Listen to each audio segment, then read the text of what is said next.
तो दोस्तों आज हम फिर से आपके लिए लेकर आए हैं देश और दुनिया की सभी ताजा बड़ी खबरें। फटाफट एक एक कर विस्तार से आज आपको बताएंगे, तो वीडियो को अंत तक जरूर देखें। दोस्तों वीडियो बनाने में हमें काफी मेहनत लगी है, तो वीडियो को लाइक जरूर कर दें। जहां दोस्तों पहली खबर में आपको बताएंगे जो बिग ब्रेकिंग न्यूज सामने निकल कर आ रही है कि कृषि कानून को लेकर अन्ना हजारे ने मोदी अमित शाह को दी सीधी धमकी। कहा अगर 30 दिसंबर तक कृषि कानून नहीं लिए वापस तो पूरे देश में करूंगा आंदोलन और मोदी अमित शाह का दिल्ली में घेरूंगा घर। जी दोस्तों बड़ा ऐलान अन्ना हजारे ने कर दिया है। तो वहीं आपको बताएंगे कि असदुद्दीन ओवैसी ने उत्तर प्रदेश में अपने पहले उम्मीदवार का किया ऐलान। बलरामपुर जिले के उतरौला विधानसभा सीट से पहले कैंडिडेट को उतारा है मैदान में, बढ़ गई है योगी की मुश्किलें। तो वहीं आपको बताएंगे कि बिहार में बीजेपी जेडीयू की फूट के बीच राजद ने नीतीश कुमार को दिया ऑफर। कहा तेजस्वी को बिहार का बनाए नीतीश सीएम, बदले में तेजस्वी बनाएंगे नीतीश कुमार को पीएम। जहां दोस्तों बड़ा ऑफर नीतीश कुमार को राजद ने दिया है। तो वहीं आपको बताएंगे कि फर्जी टीआरपी केस में अर्नब गोस्वामी को लगा तगड़ा झटका।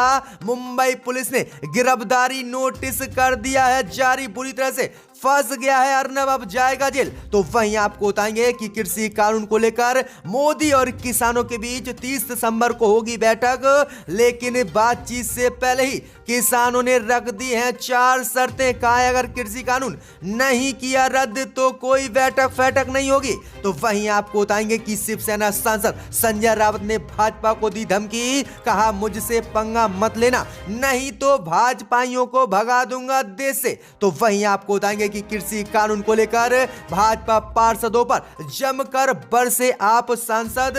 भाजपा पार्षदों पर दिल्ली में आप पार्षदों ने जमकर बरसाए जूते चप्पल, कई भाजपा के पार्षद हो गए हैं घायल, अस्पताल में हैं भर्ती। जहां दोस्तों बड़ी अपडेट आ रही है, तो सभी खबरों को एक एक कर आपको बताएंगे, वीडियो को लाइक कर दें। इसी बीच पर तो दोस्तों पहली खबर की ओर जो बिग ब्रेकिंग न्यूज सामने निकल कर आई दोस्तों कि कृषि कानून को लेकर अन्ना हजारे ने मोदी अमित शाह को दी चेतावनी। कहा अगर जनवरी तक नहीं किया कृषि कानून को रद्द तो पूरे देश में करूंगा भूख हड़ताल। जी दोस्तों आपको बता दें ये बड़ी खबर सामने निकल कर आई दोस्तों कि कृषि कानून को लेकर सामाजिक कार्यकर्ता अन्ना हजारे ने आज मोदी अमित शाह को तगड़ा झटका दिया है। अन्ना हजारे ने कहा है कि जनवरी के अंत तक अगर मोदी सरकार ने कृषि कानून को रद्द नहीं किया और मेरी मांग नहीं मानी तो मैं पूरे देश में भूख हड़ताल करूंगा। आगे अन्ना हजारे ने कहा है कि सरकार केवल खोखले वादे करती है, इसलिए मुझे इस भाजपा सरकार पर अब कोई विश्वास नहीं है।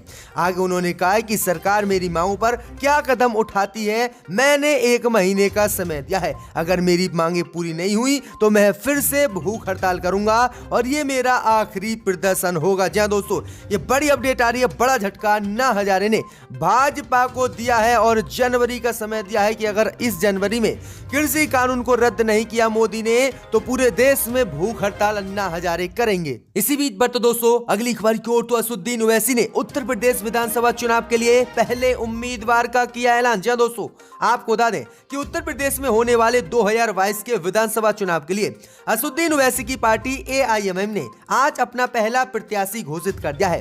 बलरामपुर जिले के दौरे पर पहुंचे प्रदेश अध्यक्ष शौकत अली ने अपनी पार्टी का यूपी में पहला उम्मीदवार जिले के डॉक्टर अब्दुल मुन्ना को उतरौला विधानसभा से घोषित किया है। डॉक्टर मुन्ना पेशे से नेत्र सर्जन है और जिले में ही प्राइवेट प्रैक्टिस करते हैं। तो ये बड़ी अपडेट आ रही है कि पहला उम्मीदवार असदुद्दीन ओवैसी ने घोषित कर दिया है बलरामपुर जिले के उतरौला विधानसभा सीट से। इसी बीच पर तो दोस्तों अगली खबर की ओर तो राजद ने नीतीश को दिया ऑफर। कहा तेजस्वी को बनाए नीतीश सीएम और हम बनाएंगे बदले में नीतीश को पीएम। जी दोस्तों आपको बता दें ये बड़ी खबर सामने निकल कर आई दोस्तों कि बिहार में इस समय बीजेपी जेडीयू के बीच फूट पड़ी हुई है और इसी फूट को देखते हुए राष्ट्रीय जनता दल ने जेडीयू को आज नया ऑफर बिहार में दिया है। जेडीयू को राजद ने ऑफर दिया है कि वह तेजस्वी यादव को बिहार का मुख्यमंत्री बनाए, इसके बदले में नीतीश कुमार को प्रधानमंत्री उम्मीदवार बनाने में राजद समर्थन करेगी। वहीं आपको बता दें कि कभी नीतीश कुमार के सहयोगी रहे बिहार विधानसभा के पूर्व अध्यक्ष और राजद नेता उदय नारायण चौधरी ने सीधे सीधे मुख्यमंत्री नीतीश कुमार को ये ऑफर दे डाला है। उदय नारायण चौधरी ने कहा है कि नीतीश कुमार पीएम पद के उम्मीदवार हो सकते हैं और राजद उनका समर्थन कर सकती है, लेकिन इसके इसके लिए जरूरी है कि नीतीश कुमार तेजस्वी यादव को पहले बिहार का मुख्यमंत्री बनाए। राजद की तरफ से नीतीश कुमार को दिया गया ये ऑफर सबसे बड़ा माना जा रहा है। तो ये बड़ी अपडेट आ रही कि राजद ने बिहार में ऐलान कर दिया है कि नीतीश कुमार तेजस्वी को सीएम बनाए और फिर हम उन्हें देश का पीएम बनाएंगे। तो इसी बीच पर तो दोस्तों अगली खबर की ओर, तो फर्जी टीआरपी केस में बुरी तरह से फंसा अर्नब गोस्वामी, मुंबई पुलिस ने गिरफ्तारी के लिए नोटिस कर दिया जारी। अब जेल जाएगा अर्नब गोस्वामी। जी दोस्तों, आपको बता दें कि फर्जी टीआरपी केस में रिपब्लिक टीवी के editor in chief Arnab Goswami को तगड़ा झटका लगा है और अर्नब गोस्वामी कभी भी गिरफ्तार हो सकता है। इसका ऐलान सोमवार को मुंबई पुलिस ने किया है। दरअसल आपको बता दें कि सोमवार को फर्जी टीआरपी केस में जांच कर रही क्राइम इंटेलिजेंस यूनिट ने जिला कोर्ट में अर्नब गोस्वामी पर रिश्वत देने का लिखित आरोप लगाया है। पिछले सप्ताह CIU के ब्रॉडकास्ट एडियंस रिसर्च काउंसिल के पूर्व CEO पार्थ दास गुप्ता को गिरफ्तार किया गया था और उन्होंने सोमवार को कबूला है कि अर्नब गोस्वामी ने रिपब्लिक भारत हिंदी चैनल और रिपब्लिक टीवी अंग्रेजी न्यूज चैनल की टीआरपी में हेराफेरी के लिए मुझे लाखों रुपए दिए थे और इसी मामले को लेकर अब अर्नब गोस्वामी गिरफ्तार होगा। जी हां दोस्तों, आपको बता दें कि पार्थ दास गुप्ता ने कहा है कि अर्नब गोस्वामी ने मुझे लाखों रुपए अपने दोनों चैनलों की टीआरपी बढ़ाने के लिए दिए थे, जिससे मैंने जो है गहने भी खरीदे हैं। इसी को लेकर अब मुंबई पुलिस ने अर्नब गोस्वामी की गिरफ्तारी का भी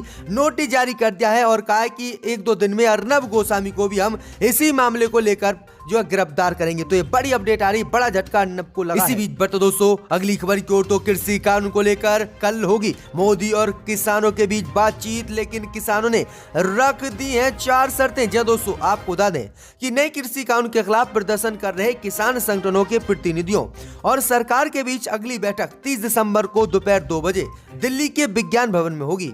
इस बात की जानकारी केंद्रीय कृषि मंत्रालय ने सोमवार को दी है। केंद्र की तरफ से कहा गया है कि किसान हमेशा खुले मन से मुद्दों पर बातचीत करने को तैयार रहें। सरकार भी किसानों के हितों के लिए प्रतिबद्ध है और खुले मन से बातचीत करने को तैयार है। एक तरफ केंद्र नए कृषि कानून में संशोधन की बात कह रही है, तो वहीं किसान संगठन इसे वापस लेने की मांग पर अड़े हुए हैं। बातचीत को लेकर किसान संगठनों ने केंद्र की मोदी सरकार के सामने 4 शर्तें रखी हैं। साथ ही किसानों ने कहा है कि सरकार किसानों के खिलाफ दुष्प्रचार बंद करे। किसानों का कहना है कि पहले सरकार तीनों नए कृषि कानून को रद्द करे, दूसरी MSP की कानूनी गारंटी दे और तीसरी बिजली बिल ड्राफ्ट में बदलाव की मांग और चौथी पराली कानून से किसानों को बाहर रखा जाए। और ये मांग 40 किसान संगठनों ने बैठक से पहले की है। वहीं आगे उन्होंने कहा है कि अगर मोदी सरकार ने 30 दिसंबर को कृषि कानून को वापस नहीं लिया तो वो देश के टोल प्लाजाओं को फ्री कर देंगे और पूरे देश में आंदोलन को तेज करेंगे। तो ये बड़ी अपडेट आ रही है। 4 शर्तें बातचीत से पहले ही मोदी के सामने किसानों ने रख दी हैं।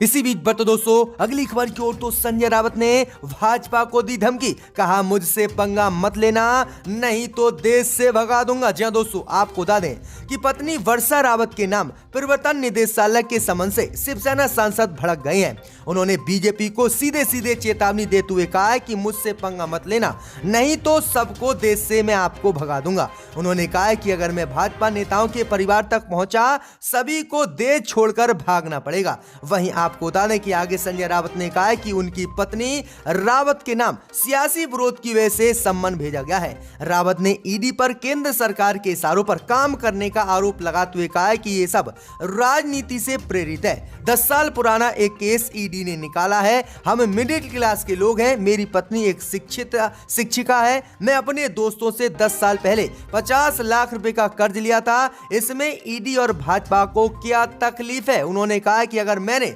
भाजपा नेताओं की फाइलें खोली तो भाजपाइयों को देश छोड़ना पड़ेगा, इसलिए मुझसे पंगा भाजपा के लोग ना लें और मैं इन धमकियों से डरने वाला नहीं हूं। तो ये सीधा हमला भाजपा पर संजय रावत ने किया है। इसी बीच पर तो दोस्तों अगली खबर की ओर, तो कृषि कानून को लेकर आपस में भिड़े आप और भाजपा पार्षद। आप पार्षदों ने भाजपाइयों को दौड़ा दौड़ा कर नगर निगम ऑफिस में पीटा। जी दोस्तों, आपको बता दें ये बड़ी खबर सामने निकल कर आ रही दोस्तों की कृषि कानून को लेकर सियासत इन दिनों गर्म है। पिछले 32 दिनों से सिंधु बॉर्डर पर किसान कृषि बिल का विरोध कर रहे हैं। ऐसे में पूर्वी दिल्ली के नगर निगम ऑफिस में आम आदमी पार्टी और भाजपा पार्षदों के बीच हिंसक झड़प हो गई। इस दौरान आप पार्षदों ने भाजपा पार्षदों को नगर निगम ऑफिस में दौड़ा बुरी तरह से पीटा। दोनों पक्षों के बीच जमकर जूतेबाजी भी चली। न्यूज एजेंसी के मुताबिक पार्षद फंड की हेराफेरी और केंद्र के नए कृषि कानून के खिलाफ प्रदर्शन कर रहे थे, तभी ये मारपीट हुई है। वहीं आपको बता दें कि इससे पहले भी कई बार आप नेताओं ने भाजपाइयों के कार्यकर्ताओं को पीटा है। तो ये बड़ी अपडेट आ रही है कि बुरी तरह से दिल्ली में आप कार्यकर्ता और आप पार्षदों ने भाजपा पार्षदों को दौड़ा कर पीटा।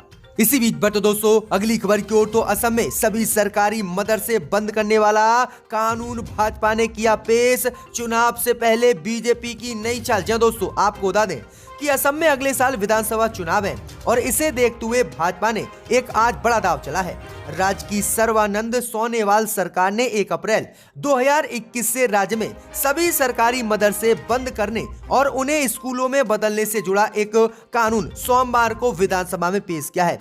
विपक्ष की आपत्ति के बावजूद शिक्षा मंत्री हेमंत बिस्वा शर्मा ने विधानसभा के 3 दिवसीय शीतकालीन सत्र के पहले दिन असम निरसन विधेयक 2020 को पेश किया है। विधेयक में 2 मौजूदा कानून असम मदरसा शिक्षा कानून 1995 और असम मदरसा शिक्षा प्रांतीकरण और मदरसा शिक्षण संस्था का पुनर्गठन कानून शामिल है। 2018 को निरस्त करने का प्रस्ताव ये दिया गया था। शर्मा ने कहा है कि विधेयक निजी मदरसों पर नियंत्रण और उनको बंद करने के लिए नहीं है। उन्होंने कहा है कि विधेयक के लक्ष्यों और उद्देश्यों के बयान में निजी शब्द गलती से शामिल हो गया। उन्होंने कहा है कि सभी मदरसे उच्च प्राथमिक, उच्च और माध्यमिक स्कूलों में बदले जाएंगे और शिक्षक तथा गैर शिक्षण कर्मचारियों के वेतन भत्ते और सेवा शर्तों में कोई बदलाव नहीं होगा। वहीं आपको बता दें कि सरकार द्वारा 610 मदरसे असम में चलाए जाते हैं, जिनमें 260 करोड़ रुपए प्रत्येक वर्ष खर्चा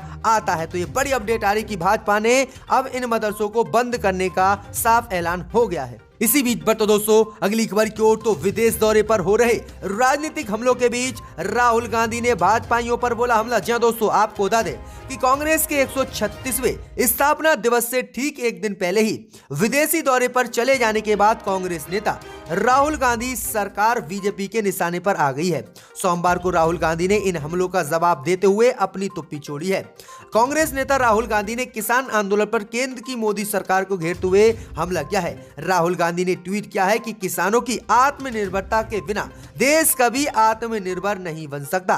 कृषि विरोधी कानून वापस लो और किसान बचाओ, देश बचाओ। जी हां दोस्तों, ये बड़ा हमला राहुल गांधी ने मोदी पर बोला है। इसी बीच बढ़ते दोस्तों अगली खबर की ओर, तो लव जिहाद कानून को लेकर योगी को लगाई कोर्ट ने फटकार। कहा पुराने मामलों में नए कानून के तहत नहीं चल सकता मुकदमा, ये है असंवैधानिक। जी दोस्तों, आपको बता दें कि उत्तर प्रदेश की योगी सरकार द्वारा लव जिहाद को अवैध बनाने के लिए एक कानून बनाया गया, जिसके बाद 10 दिनों के अंदर ही राज्य की योगी पुलिस ने विवाह के लिए जबरन धर्मांतरण से जुड़े 5 मामले दर्ज किए, लेकिन 5 में से 3 मामले पुराने हैं। इसी को लेकर कोर्ट ने योगी सरकार को फटकार लगाई है।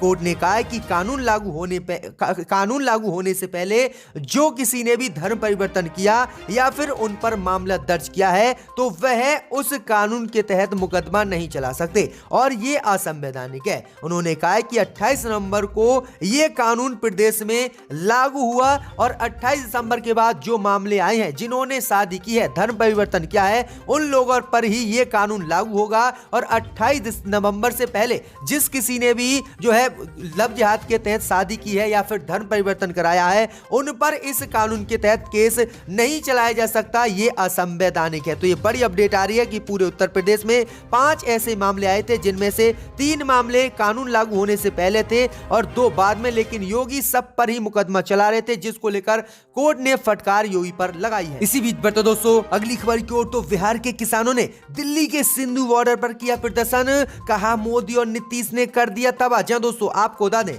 कि कृषि बिल के विरोध में कई दिनों से सिंधु बॉर्डर पर किसानों का प्रदर्शन जारी है। इस प्रदर्शन में बिहार के किसान भी पहुंचे हैं। बिहार के सैकड़ों किसानों ने एकता मार्च निकाला। किसानों ने कहा है कि इस आंदोलन में एक एक व्यक्ति शामिल है। किसान के विकास बगैर देश का विकास संभव नहीं है। बिहार के किसान नेताओं ने कहा है कि मोदी और नीतीश ने पहले ही बिहार के किसानों को तबाह कर दिया है। इनके काले कानून ने किसानों को मजदूरी करने पर मजबूर कर दिया है। इस नए काले कानून के आने से पूरी तरह से बिहार में किसानी ठप हो जाएगी, इसलिए हम इसको किसी भी कीमत पर लागू नहीं होने देंगे। तो बिहार के किसानों ने अब मोदी अमित शाह के खिलाफ और नीतीश कुमार के खिलाफ मोर्चा खोल दिया है।